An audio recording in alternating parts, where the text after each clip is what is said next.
আমরা তো অনেকেই আমাদের জীবনে সুখী হতে চাই, কিন্তু দেখবেন বেশিরভাগ মানুষই তাদের জীবনে অসুখী।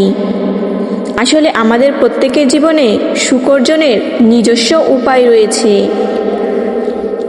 আজ আমি আপনাদের সুখী হওয়ার কিছু উপায় বলবো। আশা করি সবাই ভিডিওটি স্কিপ না করে শেষ পর্যন্ত দেখবেন। সুখী হওয়ার সর্বপ্রথম উপায় হচ্ছে কোনো কিছু নিয়ে চিন্তা করা যাবে না। সবসময় হাসি খুশি থাকতে হবে, কৃতজ্ঞতা প্রকাশ করতে হবে, ক্ষমা করার অনুশীলন করতে হবে, নেতিবাচক চিন্তা ও অনুভূতি থেকে দূরে থাকতে হবে। মনে রাখবেন, এটি আপনার সুখের মূল সূত্র।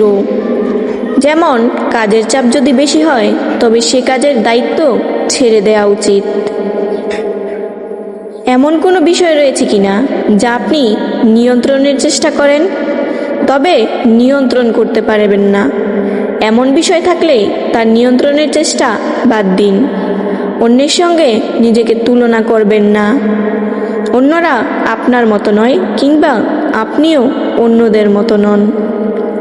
আপনার চাহিদা, মানসিক অবস্থা, সামাজিক শিক্ষা এসবই অন্যদের চেয়ে পৃথক। তাই অন্যদের সঙ্গে কখনোই আপনার তুলনা করতে যাবেন না, কারণ অন্যদের সঙ্গে আপনার তুলনা করা নিরর্থক। জীবনে সফল হওয়ার জন্য কঠোর পরিশ্রম করার প্রয়োজন রয়েছে। তার মানে এই নয় যে পরিশ্রমের পর একদণ্ড বিশ্রাম করবেন না। এক্ষেত্রে নিজেকে ভালো খাবার কিংবা উপহার দিয়ে পুরস্কৃত করুন। বিচক্ষণতার সঙ্গে যুদ্ধক্ষেত্র তৈরি করুন। বুদ্ধিমান মানুষেরা সবখানেই যুদ্ধ করতে যান না।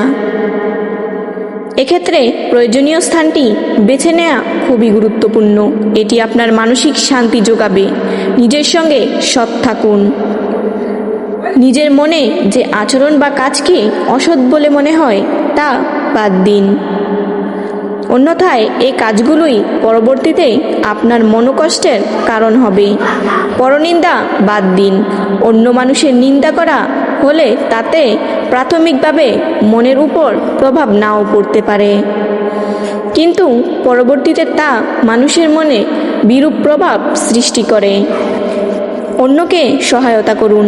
নিঃস্বার্থে অন্যকে সহায়তা করা আপনার মানসিক শান্তি অনেকাংশে বাড়িয়ে দিবে। এটি আদতে দীর্ঘমেয়াদে আপনাকে সুখী করে তুলবে।